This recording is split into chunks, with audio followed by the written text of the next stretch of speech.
नमस्कार मुलांनो, कसे आहात तुम्ही सगळे. मी राजेश्री चव्हाण माझ्या यूट्यूब चॅनलमध्ये तुम्हा सर्वांचं स्वागत करते. आज आपण पाहणार आहोत संतवाणी. तर मराठीच्या पुस्तकामधलं हे तुमचं 13वा लेसन आहे, 13वा पाठ आहे. त्याचं नाव आहे संतवाणी. संतवाणी ही एक संतांची कविता इथे दिलेली आहे. संतांनी लिहिलेले जे अभंग असतात, जे आपण कविता म्हणतो, तर त्याच्यामध्ये एक प्रकार आहे. त्या प्रकाराला आपण म्हणतो अभंग. तर या अभंग इथे दिलेले आहेत. पहा, संत हे यांचं जास्त शिक्षण नसतं, ते जास्त शिकलेले नसतात, परंतु त्यांनी जगातून खूप काही शिकलेलं असतं त्यांच्या अनुभवांतून.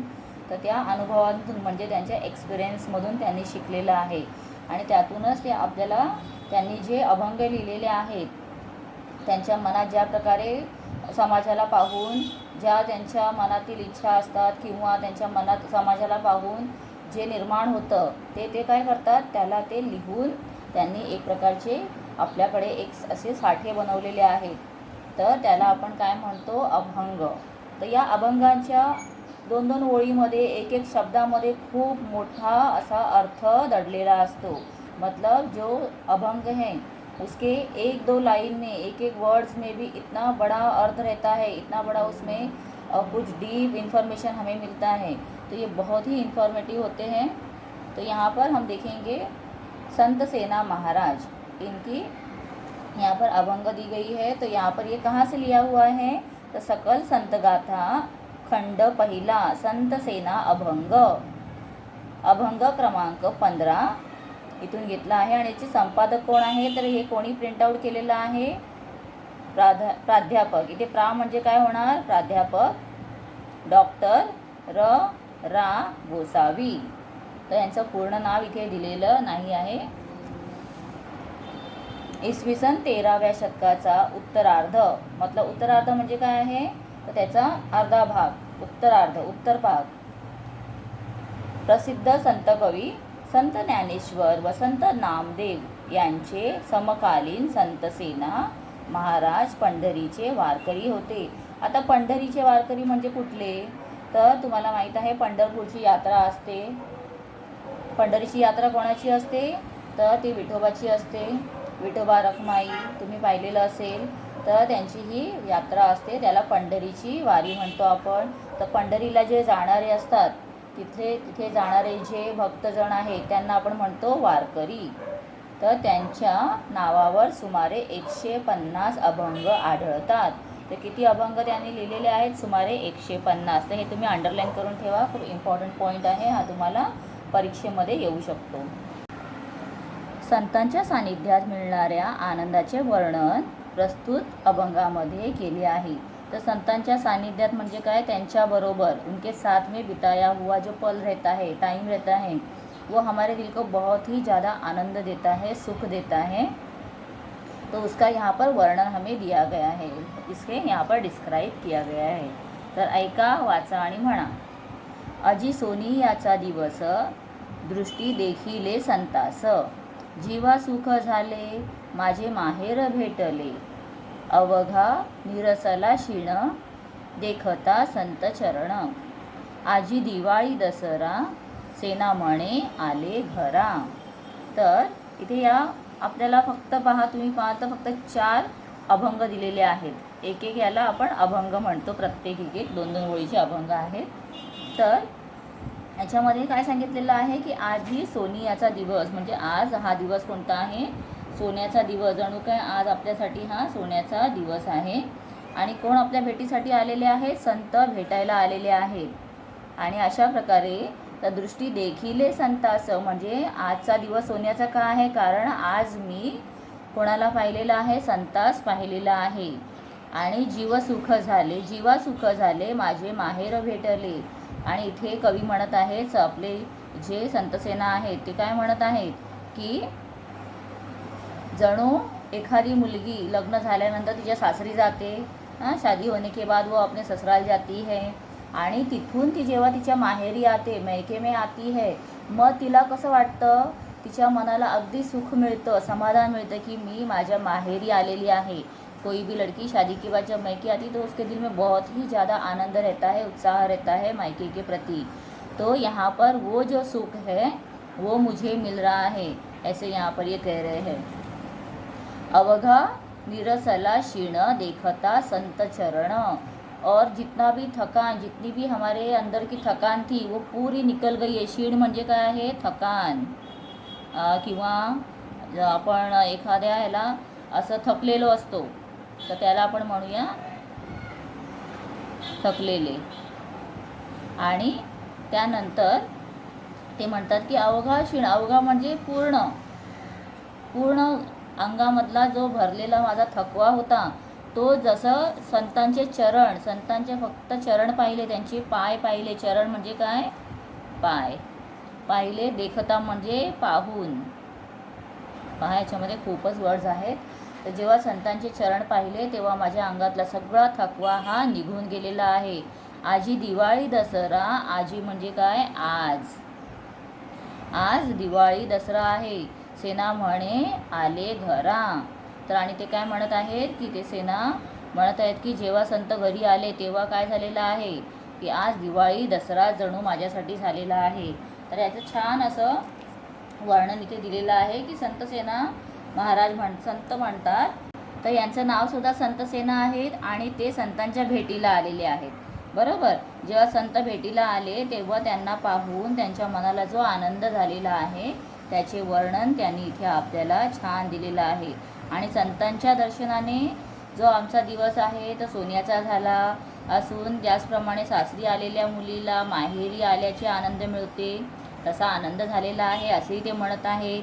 त्यानंतर ते परत काय म्हणत आहेत की संतांचे चरण नजरेला आल्यानंतर, आपले संतांचे चरण जे आहेत ते पाहिल्यानंतर त्यांना कसं वाटत आहे? त्यांच्या अंगातला सगळा त्रास, श्रम केलेलं, मेहनत केलेली सगळं निघून गेलेलं आहे.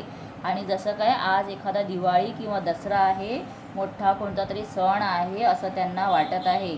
आणि असं त्यांच्या अंगामध्ये उत्साह असा भरलेला आहे. खूपच छान वर्णन त्यांनी दिलेलं आहे.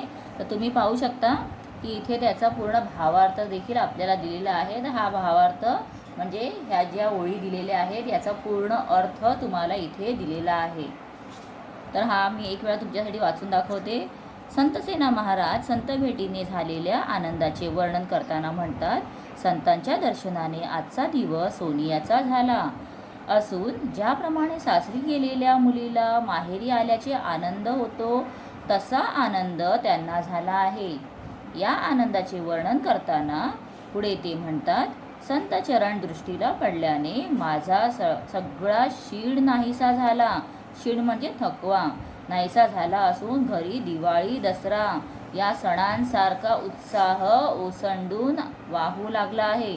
ओसंडून वाहू लागला है म्हणजे भरभरून, मतलब पूरी तरह से, जैसे कोई त्यौहार में हम जितने खुश रहते हैं, देखा आप कोई त्यौहार हो तो आप कितने भी नर्वस हो या बहुत बोर हो, आप थक गए हो, लेकिन कुछ त्यौहार होता है तो हम जिस दिन त्यौहार होता है हमारे अंदर एक अलग सी ही उत्सुकता होती है, एक अलग सा आनंद रहता है और हम कोई भी अपने साथ में हो हम एकदम पूरे दिन हैप्पी होते हैं. तो ऐसा ही यहाँ पर इनको भी हुआ है. ते समान आपल्याला शब्द दिले आहेत, म्हणजे समानार्थी शब्द आहेत. आजी आज देखिले पाहिले अवघा संपूर्ण क्षीण थकवा निरसणे दूर होणे नाहीसा होणे. तर याच प्रकारे अजून एक आपल्याला इथे अभंग दिलेला आहे, तो आहे संत चोखामेळा यांचा. तर आता आपण हा पाहूया. खूपच छान भावार्थ दिलेला आहे याच्या. प्रसिद्ध संत कवी संत चोखामेळा यांचा जन्मशक उपलब्ध नाही, म्हणजे ते कधी जन्माला आले ते आपल्याला माहीत नाही आहे. संत चोखामेळा यांच्या अभंगातून भक्तांच्या हृदयातील कारुण्य जसे प्रकट होते तशी सामाजिक विषमतेच्या उपेक्षेची खंतही व्यक्त होताना दिसते. मतलब समाज में जिस तरह से हम देखते विषमता, लोगों में एक दूसरे के बदले प्रति जो द्वेष है, गुस्सा होता है, नफरत होती है, ये भी इनके कविता से हमें दिखाई देता है. मतलब देखो ये सब कहाँ से उन्होंने लिखा हुआ है, तो उनके स्व अनुभव से, जो उन्होंने समाज में देखा उसे देखने के बाद ही वो सब ये लिख रहे हैं. भागवत धर्माचे सार त्यांच्या व्यक्तिमत्वात, त्यांच्या कृती वृत्तीत अनुभवायला मिळते. संतांच्या सहवासात राहून मिळणाऱ्या आनंदाचे वर्णन प्रस्तुत अभंगात केले आहे. आता पुन्हा आपण पाहूया इथे ऐका वाचा आणि म्हणा. तर ते काय म्हणत आहे, चंदनाच्या संगे बोरिया भाबळी, हे कळी टाकली चंदनाची. संतांची या संगे अभाविक जन, तयाच्या दर्शने तेची होती. चोखा म्हणे ऐसा परमार्थ साधावा, नाही तरी भार वाहावा खरा ऐसा. तर आपण इथे भावार्थच दिलेला आहे, तर मी तुमच्यासाठी आधी तो एकदा वाचते. संत चोखामेळा म्हणतात, ज्याप्रमाणे चंदनाच्या सहवासात, चंदन क्या आहे तर चंदन एका प्रकारचं हे झाड आहे आणि त्या झाडाच्या खोडाला म्हणजे जो झाडाचा भाग असतो त्याच्या फांद्या असतात, ते जे लाकूड निकलतं त्याच्यातून उसमें से जो लकड़ी निकलती है उसमें एक बहुत ही सुगंधित ऐसे जो होता है लकड़ी, उसमें से बहुत अच्छी सुगंध निकलती है. आपने देखा होगा चंदन की अगरबत्ती मिलती है या चंदन का पाउडर मिलता है, चंदन से बने हुए सोप रहते हैं, बाथिंग सोप, नहाने की सोप रहते हैं, वो मिलते हैं, आप लोगों ने ऐड में देखा होगा. तो चंदन ये बहुत ही सुगंधित होता है. और चंदन के साथ में रहने से बोरी बाबड़ी, ये जो क्या है, ये एक ऐसे वृक्ष है, ऐसे झाड़ है जिसमें कांटे लगते हैं. अन्य झाडे व झुडुपे आली तर ती चंदनाप्रमाणे सुगंधी होतात. त्याप्रमाणे संतांच्या सहवासातही आलेले सर्वजण भाविक बनतात.